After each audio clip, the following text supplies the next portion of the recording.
刷新苏超纪录，超6万人观战。江苏一哥之争，盐水鸭大战大闸蟹重拳出击。就在今天，苏超上演双城之战，南京队坐镇主场迎战苏州队，上演苏超最令人期待的一集。江苏一哥之争，南京寓意雪前耻，苏州期待延续不败。此役线上线下已经硝烟四起，两座城市为了一哥之争已经吵得不可开交。开赛后的两队大举进攻毫无保留，先是袁征来一脚敲山震虎，突破把脚怒射，皮球高出横梁。随后子浩强突劲射，皮球稍稍偏出，直到比赛的第35分钟，南京获得上半场最佳机会，徐成接球远射，几阵勇将球扑出。随后苏州马上给予回应，邢旭飞门前甩头攻门，皮球被挡出。半场战罢两队暂停。下半场开赛后不久，苏州队欲抢占先机，王飞一脚远射，皮球被门将扑了一下后险些滚入网络。随后孙鹏任意球攻门，皮球击中立柱。这段时间南京门前风声鹤唳，此后的两队继续的对轰大战。虽然两队战平，但本场刷新苏超纪录，超6万人观战。江苏一哥之争，下次相逢见真章。你见过那么规矩的球迷吗？比赛哨响不急不躁，进球失误不骂不喊，进出场井井有条，鼓掌比吵架更响亮。苏州的足球就像一场园林里的棋局，讲究节奏，讲究距离，也讲究风度。这里没有激烈的对抗式的呐喊，但有更含蓄持久的热爱；没有鹏程哥哥那种高音的号角，但有清风细雨般的包围战术。这一站，我们来到最不是足球城的苏州，看看这座城市是怎么把中产审美踢进了草根联赛的赛场里。Suzhou is the most powerful prefecture-level city in China.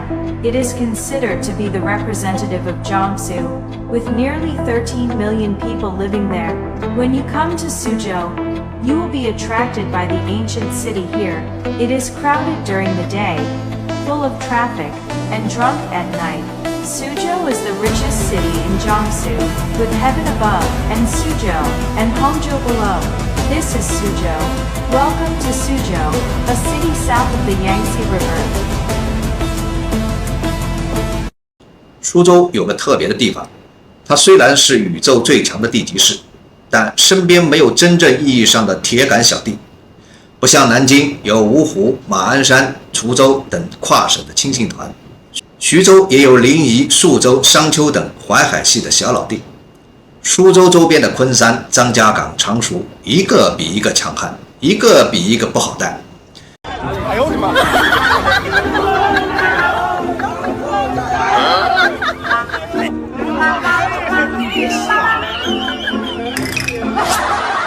抖音网友说，苏州的最大烦恼不是别的城市不服他，是他自己家门口的小兄弟谁都想当老大。昆山的 GDP 要上天，张家港喊自己是港口王，常熟天天自称江南诸侯。于是苏州不但没有小弟，反而天天还要面对小兄弟的窝里横。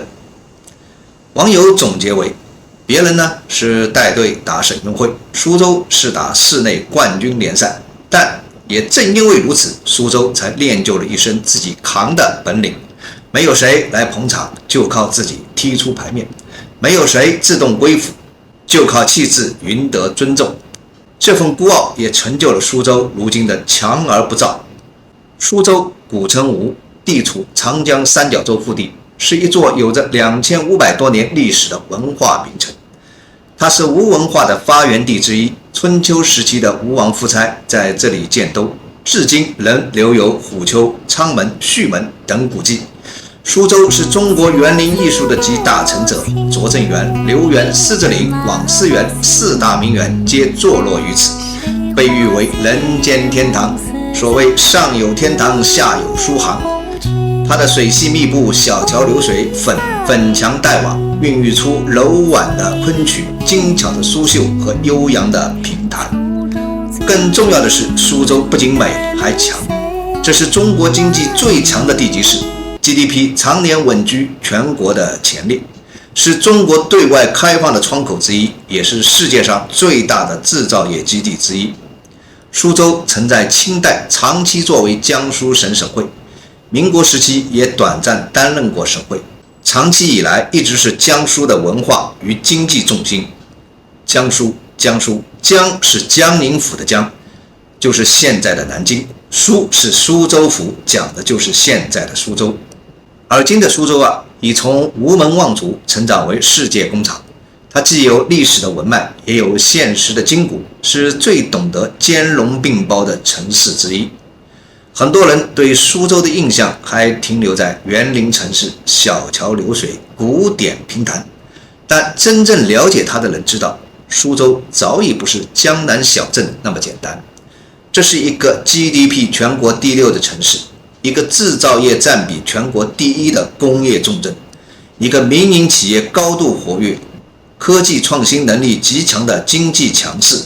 它既有拙政园的细腻，也有张家港的钢筋铁骨。它既擅长雕花，也擅长研发。苏州是一个低调强势型的城市，不喊口号，但从不掉队；不抢风头，但总能赢得尊重。所以你会发现，苏州的球风也是一样的，踢得精致，但不浮夸；节奏缓慢，但却自有章法。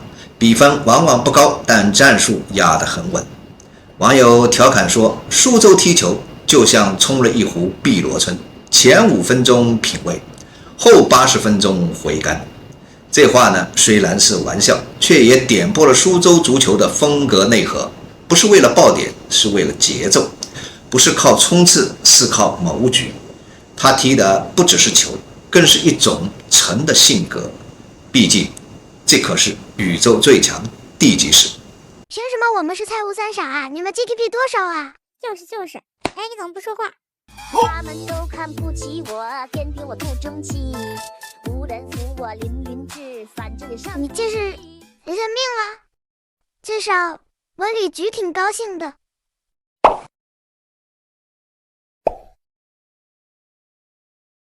13被你当兵了，你不是说文旅局挺高兴的吗？让你们文旅局也高兴呗。这干嘛呢？拜伍子胥呢？抱佛脚是吧？我也有。你连奥体中心都没有。江阴有，怎么啦？江阴不是无锡的？是。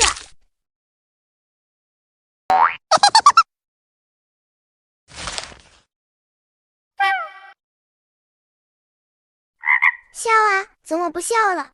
是不爱笑吗？苏超开赛初期，苏州一度表现不佳，排名曾一度跌至积分榜的倒数第3，和倒数第2的无锡、倒数第1的常州并列。网友们调侃这3个队伍为太湖3傻。虽然呢是段子，但也侧面印证了苏州开局的保守与慢热。不过苏州很快就苏醒，用连续不败和高控球率的打法逐渐站稳了脚跟。看苏州队的比赛，有种已经自动的美学。前几轮比赛，他们总是踢得不慌不忙，控球比拼命更多，传球比冲刺更频繁。战绩方面，前几轮苏州队多以平局收场，一度被网友戏称为苏平局队。有场比赛是2比2，有场是1比1，甚至还有一场最后时刻才凭借任意球扳平比分，堪称缓慢反杀。网友调侃，别的球队踢90分钟，苏州呢是用60分钟铺垫，15分钟布局，最后5分钟下手。苏州的打法讲究绣花功夫，不是冲锋陷阵，而是步步为营；不是火力压制，而是自取平衡，主打一个踢得像太湖水，平静却深。这不是缺乏激情，而是城市气质的延伸。就像苏州的城市节奏，也从不争分夺秒，却总能赢得耐力赛。于是你会发现，苏州的球员很少做无意义的奔跑，主教练战术布置理性克制，全队踢球就像在演协奏曲，每一步都有逻辑与配合。这就是苏州，踢的是足球，更像一场文艺排步。如果说徐州的主场像打仗，常州的主场像狂欢，那苏州的主场像是一场有秩序的展演，没有震耳欲聋的吼声，没有挥舞成片的荧光棒，更多的是安静的观看，默契的鼓掌，适时的站立。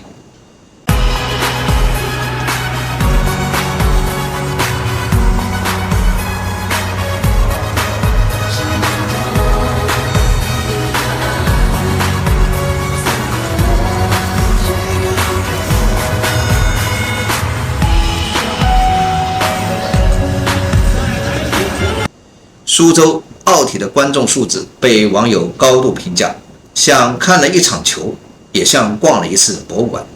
比赛日，球场外常设文创集市，现场可以买到平台加球票的联名纪念卡。园林风格设计的看台区甚至出现了茶歇区和书法打卡点。主场布置风格讲究精致的松弛感，不搞人海战术，而是主打精细氛围感营造。观众通道由苏绣的互动屏、投影水幕欢迎词，连座椅的颜色都和舒适的灰瓦协调过。甚至有观众调侃：“我们不是不热情，是太文气，怕吓着客队。”这种文气恰恰是苏州主场的最大的特色，不是燃烧激情，而是传递气质；不是靠声浪压人，而是靠细节打动。你可能不会在苏州的主场看到球迷肆意呐喊，但你会看到一个城市在用最舒服的方式认真对待每一场比赛。苏州的球迷不靠吼，靠抿嘴一笑的段子，他们的评论区不是炸裂的弹幕，而是像在知乎答题，有理有据，还带文气。比如，我们不靠体力赢球，靠的是棋局思维。苏州0-0不是无聊，是留白艺术。苏州的防守不是怂，是以退为进。苏州球迷发明了很多独有的梗。慢热流大师形容苏州队起势慢，但后劲大。温吞铁军说的是看似不刚，其实很硬。碧螺春战术，温热出击，耐泡耐熬。还有人用古诗形容苏州踢球：昨夜闲谈梦落花，可怜春半不还家。说的是一次错失单刀后的哀而不伤。这种独特的文化流派，不仅让苏州的球迷成为苏超里最克制的群体，也让他们在互联网的梗圈中别具一格。他们不爱吵架，但热衷于比谁更懂战术哲学。他们的段子里没有爆点，但有沉稳、审美和江南气息。棋逢对手，将遇良才，痛快痛快！不愧是苏南5开，佩服佩服！每次和你比赛都很开心。既然开心，不如请我吃宵夜。那你想吃什么？就吃鸭血粉丝汤。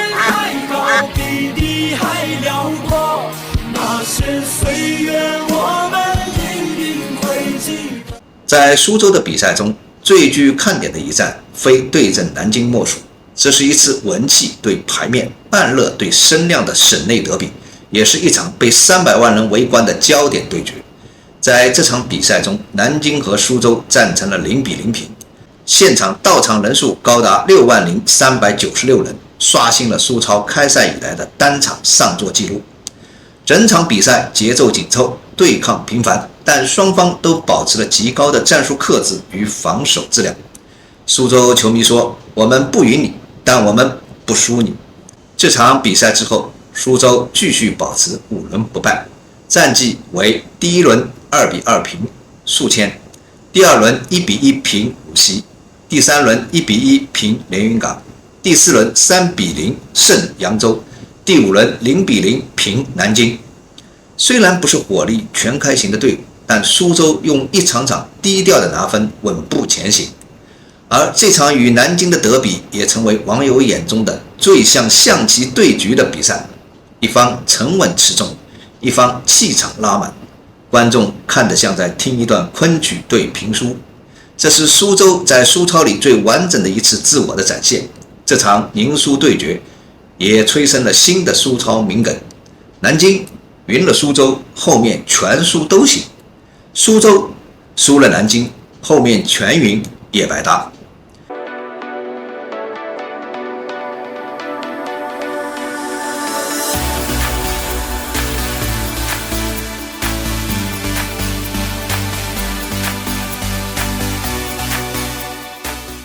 有人说这是情绪，也有人说这是信仰，但更多的人明白，这是一种城与城之间的打不散的尊重。他没有选择与南京比拼段子，而是用一场高含金量的平局完成了一次属于自己的体面输出。与此同时，苏州队在第5轮对阵扬州的比赛中，也打出了令人振奋的一战，以3-0大胜对手，并迎来全场最年轻的明星球员。后场丢球，给到中路，胡定杯这直接打门了。开场刚刚1分钟的时间就取得了进球，24号的寇城又是寇城，场上比分再次改写为3比0。我憋住就把这场终于释放出来了，现在赢球了，奖励自己一下吧，番茄味为啥番茄味？来自苏州吴县中学的17岁高中生寇城，在开场仅1分17秒就破门得分，创下苏超开赛以来的最快进球纪录。这位身披24号球衣的高二少年，在第77分钟再进一球，梅开2度，成为球队大胜的关键人物。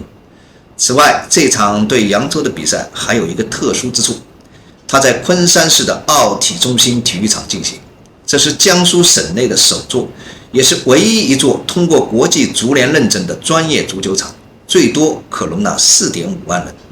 比赛当晚，现场观众人数高达43617人，这是苏超开赛以来第一场单场观赛人数突破4万，刷新了此前常州主场对南京时的36712人的纪录。一个17岁的高中生在绿茵场上完成了梅开2度，一座国际级的球场首次因草根联赛座无虚席。这场比赛不只是一次胜利，更像是一次校园加草根加中产审美的共同高光。网友们纷纷感慨，苏超才是校园足球该有的样子。根据官方数据，目前苏超参赛球员中，大中学生已占到30%。像寇城这样的少年，正在以真刀真枪的方式将梦想变成现实，也让草根足球焕发出真正的青春光芒。苏州在苏超里的存在感并不是最炸裂的，但却是最稳的。不制造热点，却从不掉链子；不抢头条，却永远体面有序。在这个讲求梗与声浪的联赛里，苏州像一个办公室里的项目经理，不会跳舞，不会吼麦，但流程最顺，表格最清楚，交付最稳定。苏州不追求大比分，不热衷于情绪战，但每一场比赛都踢得扎实稳当，仿佛是用 Excel 排出来的战术布置。网友笑称，苏州队的每场比赛都像年终汇报，讲究逻辑结构，控制变量。在一众兄弟城市高喊为省争光的口号时，苏州默默踢球，默默取分。你甚至怀疑他们踢的不是比赛，而是在审美和效率之间寻求平衡点。这份稳定是苏州足球的底色，也是这座城市数十年发展沉淀的自然延伸。苏州踢球从来不只是为了赢球，它更像是一场城市气质的总展示，一场文化品牌的无声推广。比赛日不只是球迷入场，更有大量的游客借机看球加游园。市文旅部门借苏超之风推出苏式观赛体验包，购买球票可半价游虎丘或留园。球场门口设置非遗手作摊位，展出苏绣。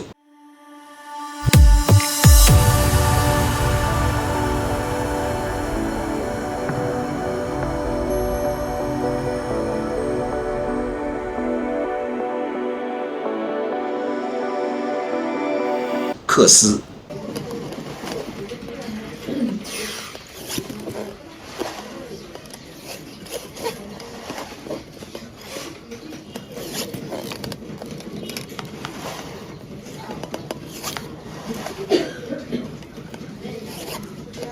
河雕。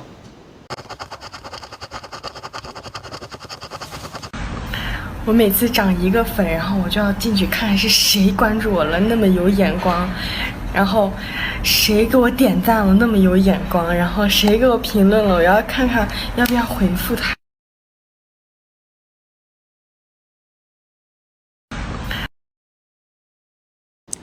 联名文创推出足球加园林风格的折算香囊茶具。更妙的是，苏州奥体部分通道还设置了写诗打卡墙，球迷可以现场提笔写为苏州写诗，为胜利落款。比赛的开场前，苏州评弹协会还常常献上水调歌头与枫桥夜泊的片段作为开场秀，甚至有球迷将其作为文艺热身操。苏州不只是城市在踢球，而是城市用一整套的文化姿态在诠释。我们既可以打工造芯片，也可以在园林踢足球。我们既能生产全球出口的机械臂，也能泡一壶茶为主队默默助威。苏超只是一个开口，但苏州早已用自己的方式把它变成了一场文化流动的大展演。苏州没有喊出比赛第一，友谊第14，但它的每一场比赛都是一种文化展示的胜利。它让人看到足球不只是热血，也可以有诗意。比赛不只是比分，还有城市的气质投射。在这片草根的舞台上，苏州没有高声喧哗，却用自己的节奏、审美和坚持留下了最悠长的余韵。这或许才是苏超的真正的意义，让每一座城市都能在一块绿茵场上找到属于自己的表达方式。徐州可以豪迈，常州可以狂热，而苏州愿意静静地踢出一场带书卷气的比赛。这不是不争，而是懂得如何在沉静中守住自己的风骨与牌面。好了，本期节目就到这儿，我是趣味不正经，我们下一期再见。